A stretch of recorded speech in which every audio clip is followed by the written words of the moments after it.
Assalamualaikum warahmatullahi wabarakatuh. Kehidupan Nabi Muhammad SAW dan keluarga termasuk sederhana. Walaupun bisa saja memiliki harta yang banyak dari perdagangan dan rampasan perang, tetapi Rasulullah SAW lebih menyukai hidup zuhud. Sebab beliau lebih mengutamakan kebutuhan umat dan kemaslahatan Islam. Sampailah suatu kali Rasulullah SAW terpaksa berutang untuk memenuhi beberapa keperluannya. Beliau berutang kepada seorang Yahudi di Madinah, namanya adalah Zaid bin San'ah. Sebagian masyarakat mengenal Zaid tidak hanya sebagai pedagang, tetapi juga ahli kitab.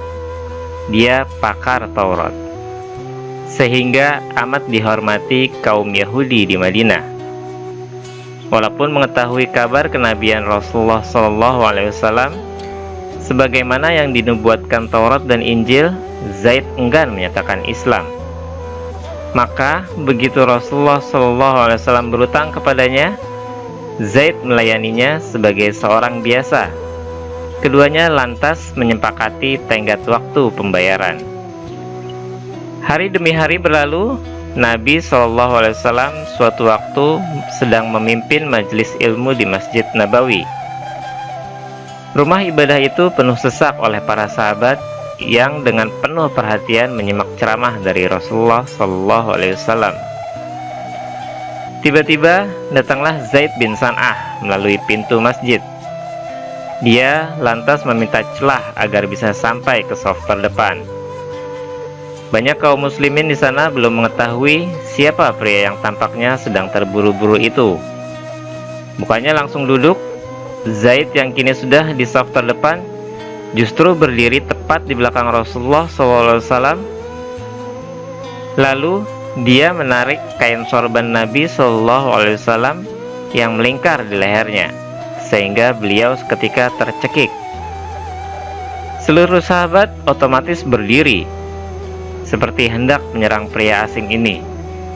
Umar bin Khattab yang berada dekat sekali dengan Nabi SAW berkata, "Wahai Rasulullah, izinkanlah saya untuk memenggal kepala orang ini." Umar menatap Zaid dengan wajah merah padam menahan murka. Namun Nabi SAW memberi isyarat dengan tangannya agar Umar dan seluruh hadirin tenang. Masih dalam keadaan tercekik, beliau lantas menoleh ke arah Zaid, lalu berkata, "Wahai Yahudi, ada apa?" Kata beliau tanpa mengungkapkan nama Zaid bin San'ah. "Kau berutang padaku Muhammad, dan aku tahu kalian ini orang Quraisy sangat suka menunda-nunda pembayaran utang," kata Zaid. "Bukankah belum tiba saat tenggang waktu pembayaran?" tanya Nabi SAW. "Saya tidak peduli, bayar utangmu sekarang juga," seru Zaid lagi, sembari melepas sorban Nabi SAW. Maka Rasulullah SAW berpaling kepada Umar dan berkata, "Wahai Umar, ambilkan dari Baitul Mal sebanyak 20 sok, sekira 40 kg kurma untuk membayar utangku kepada Yahudi ini, dan 20 sok lagi." Umar bingung lalu bertanya kepada Rasulullah, "Wahai Rasulullah, 20 sok itu untuk utang engkau, tetapi 20 sok lagi untuk apa?" tanya Umar.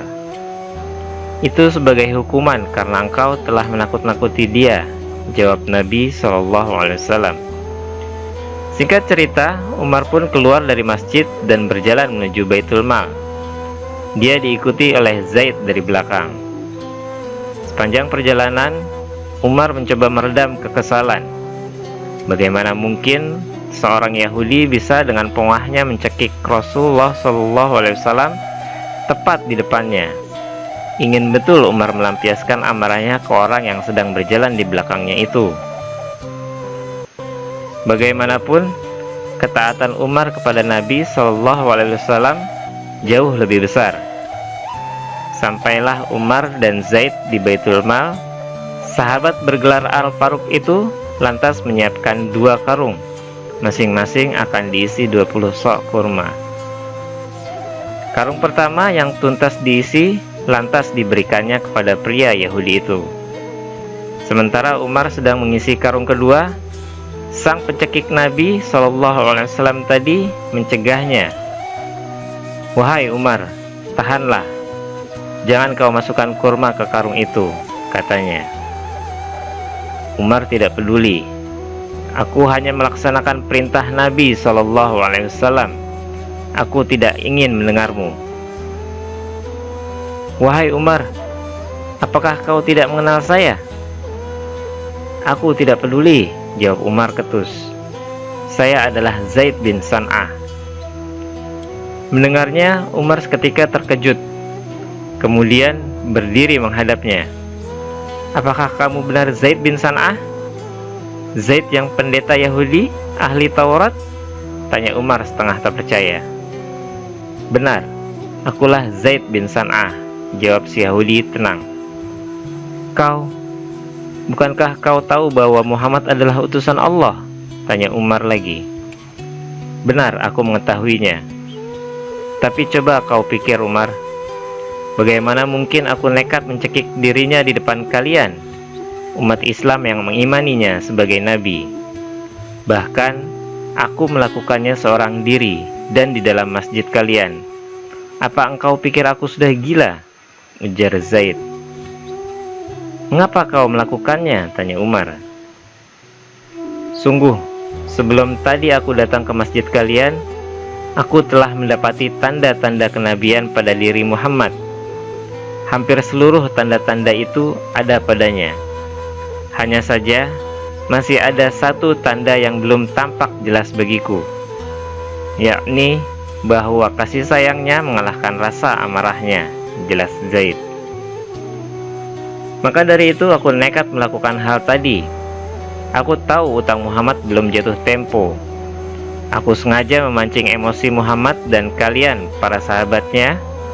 Aku sudah bertekad mempertaruhkan nyawaku hanya untuk membuktikan kebenaran.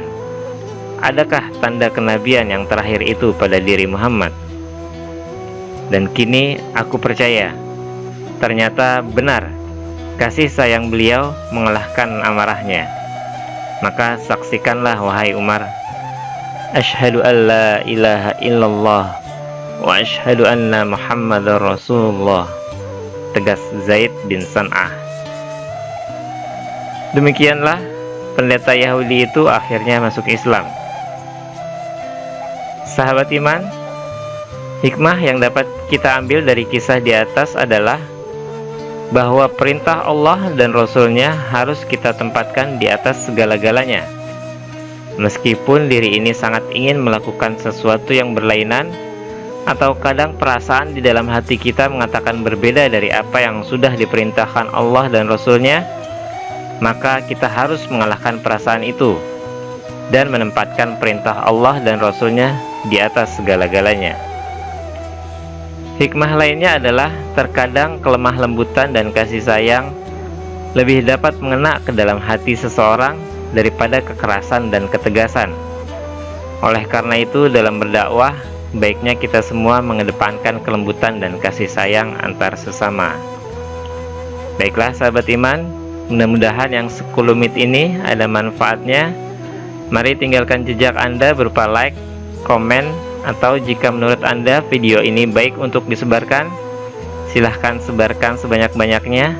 Dan jangan lupa untuk klik tombol subscribe, juga nyalakan tombol lonceng agar Anda mendapatkan notifikasi saat saya mengunggah video baru yang lainnya.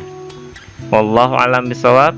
Wassalamualaikum warahmatullahi wabarakatuh.